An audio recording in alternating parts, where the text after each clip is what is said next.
Good morning, Namaskar, and welcome you all. Today is 5th June 2020. We are going to celebrate the World Environment Day. Myself, Dr. Bhoumik, scientist from Botanical Survey of India, want to share my experience for to celebrate this World Environment Day. I am thankful to Indian Museum authorities, particularly Dr. Sayan Bhattacharya, who arranged this talk, this online program, online celebration in such a situation of COVID-19 pandemic condition where all are at our home. So in this situation, the environment reminds us how precious it is and how it helps our life and livelihood. All you know that 5th June every year the world is celebrating World Environment Day. Actually it was in 1974 the United Nations first time arranged this program to create awareness about environmental degradation, increasing pollution and global warming and sustainable use of our natural resources. So India is also celebrating that World Environment Day in a befitting manner by inviting school children, arranging drawing and online slogan competition in students as well as in common mass. So every year the United Nations program was hosting a country. This year the Colombia is hosting that celebration and Germany is associated with it. Every year there is a theme. This year's theme is that conserving biodiversity, our biodiversity, time for nature. About 147 countries throughout the globe organizing this event and celebrating this World Environment Day. You know, India is a vast territory and it has a diverse habitat. In north, there is a lofty Himalaya, snow-laden mountain, distributed from Karakoram, from extreme west to east, the Arunachal Pradesh. This large stretch of 5,500 square kilometer area, occupied by 11 Indian states, harbors a unique flora, diverse habitat, different types of forest system, several habitat diversity, ecosystem diversity prevails there. According to WWF estimates that there are 10,000 plants, 900 bird species and 300 mammals present in eastern Himalaya alone.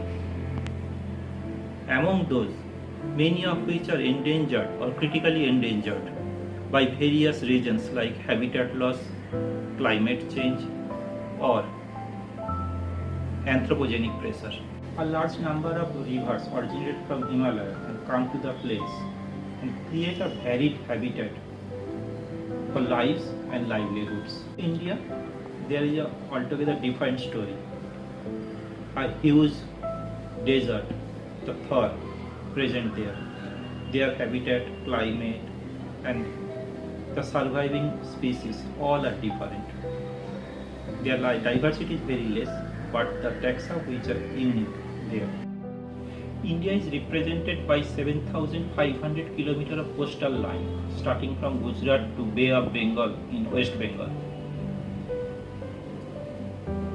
There are 9 states holding this coastal line, and according to the estimate of coastal line, coastal zone management and coastal shelter belt, there are 32,87,000 square kilometer area comprising different habitat like coastal wetlands, major estuaries, lagoons, mangrove area.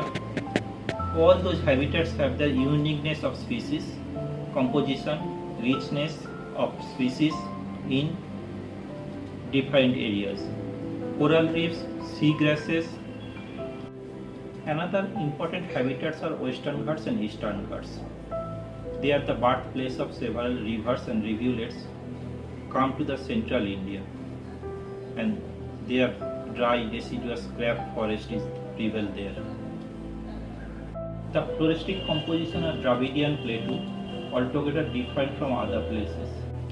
Now you understand that why India is a mega biodiverse country in the world.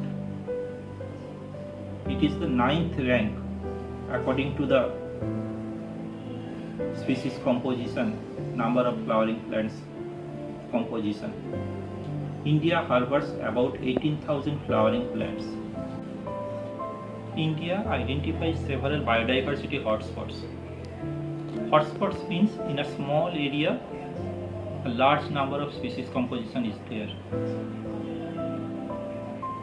Particularly in Himalayas and other areas too, there are several hotspot zones are there. In India, about 22 biodiversity hotspot zones are identified. In comparison to hotspot, there are cold spots too, where species richness is less, but species are unique by their presentation. Government of India takes a pivotal role for conserving these biodiversity elements by designating biosphere reserve, wildlife sanctuaries, national park. Ex situ and in situ conservation also play an important role for conserving our biodiversity, endemic taxa, rare taxa, etc.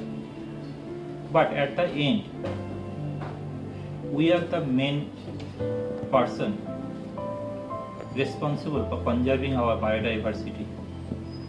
How? We can conserve our biodiversity by or through sustainable use of our natural resources. Ministry of Environment, Forest and Climate Change, Government of India take a simple step